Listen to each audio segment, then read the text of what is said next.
I would like to thank the Mary Zacharis Center for Byzantine Art and Music and also Professor Menios Karanos for the kind invitation to come and speak today in this historical place. The Byzantine Empire, an empire that never existed by that name, a state which lasted 1,123 years from AD 330, when its capital, Constantinople, was founded by Constantine the Great, until 1453, when this famous, unique city with a capital seat fell into the Ottoman hands. But at no time throughout this period did any of the empire's citizens call it Byzantium. This nomenclature was given over 100 years after the fall of Constantinople by a Western historian. So, what was the name and the basic character of this empire? According to respected researchers and historians, it was the Eastern Roman Empire, the Empire of Constantinople, or the Greek Empire, which had two fundamental elements: the Orthodox faith combined with Greek language and thought, the ancient Greek culture, which had been filtered through Christianity. And many sources from that period identify a citizen of this empire as an Hellenos, Greek man or woman. Throughout this empire's long duration, we can observe and admire the flourishing of almost all the arts, strongly based on the ancient Greek prototype, with slight influences from various other sides, which the empire incorporated because of this cultural virtue. All these arts had a clear orientation in the service of God. Thus today, Byzantine history, Byzantine hymnography and poetry, Byzantine literature and philosophy, Byzantine painting and marquetry, Byzantine paleography and calligraphy, architecture and church architecture, sculpture and wood sculpture, embroidery and many others are academic subjects of the great universities all over the world. Among them is music, both secular but primarily ecclesiastical.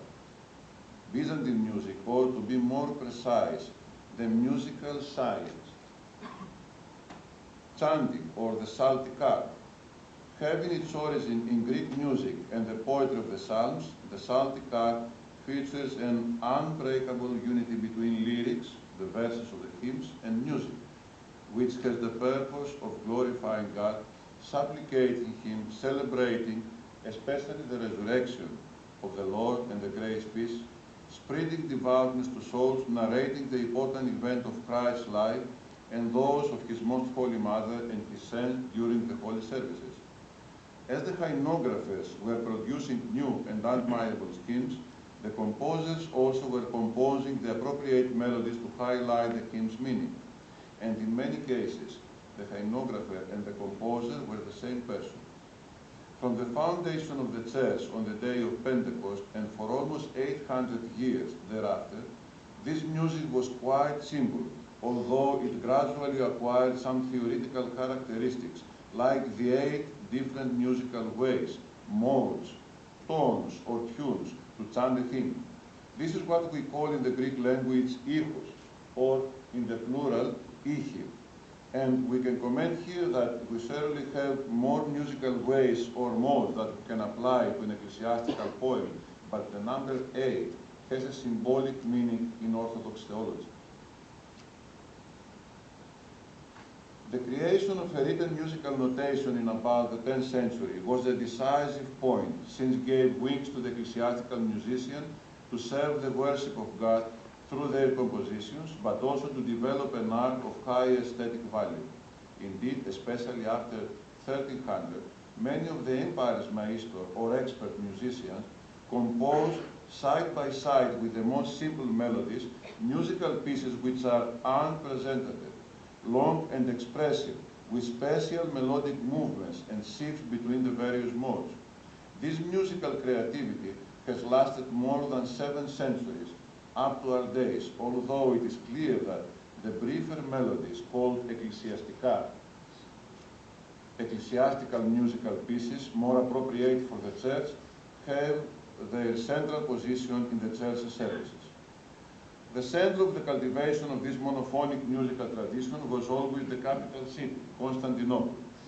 But in the same time, the unique monastic state of Mount Athos, which has also existed for over 1,000 years, and the neighboring city of Thessaloniki, also brought forth famous composers and awe-inspiring melodies. The musical poems of numerous skillful musicians spread to all the countries and places where Orthodox people lived, and where these people built churches and monasteries and organized the worship. The wealth of this musical expression and its impressive rendition by well-trained and organized choirs made a great impression on the foreign official who visited Constantinople, and also provided rich material to the secular music composer. After the fall of Constantinople in 1453 and the beginning of the Ottoman occupation, cultural activity on all levels in this city stopped forcibly but continued in the islands of the Aegean Sea, which were free or under the Venetian occupation, especially Cyprus and Crete. From the ancient era, this sea was always a crossroad of different civilizations. It was a geographical place in which East and West, South and North held their fruitful meetings and contacts.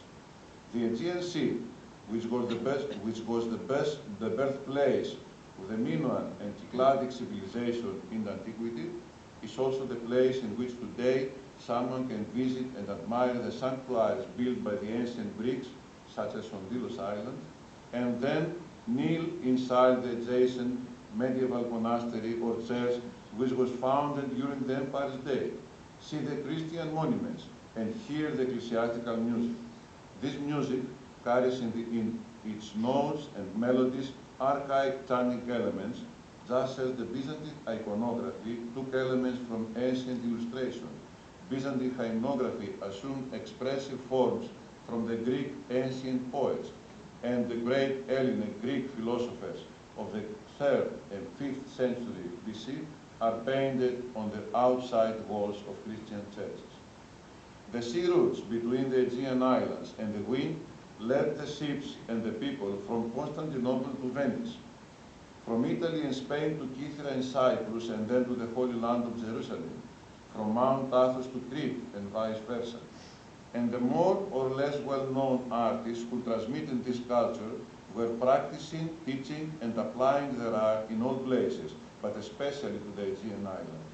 These islands were a refuge for the artists after the catastrophe of 1453. It is thrilling to read today a lyrical demotic poem which was written in those years, in which two ships are met very close to the island of Tenedos in the North Aegean, and the first ship narrates to the other the sad message of the fall of Constantinople.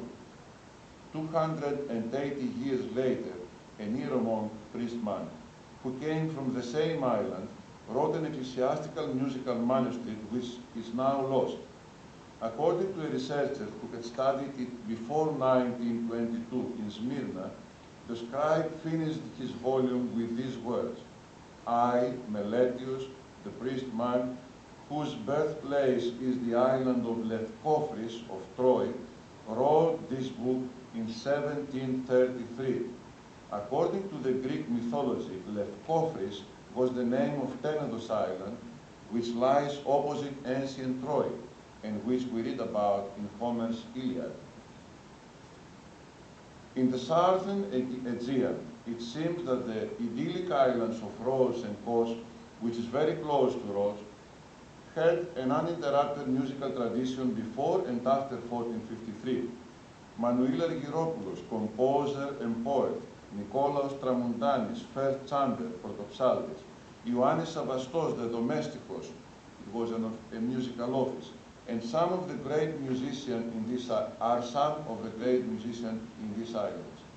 Academic research also reveals the figure of George Georgios, the Protopsaltis of Kos, who was also a skillful musical scribe and lived during the 17th century, while in about 1700, a very fruitful composer named Joachim, who was a metropolitan of Lysias to the north of Constantinople, was born in the traditional village of Lindos on Rhodes.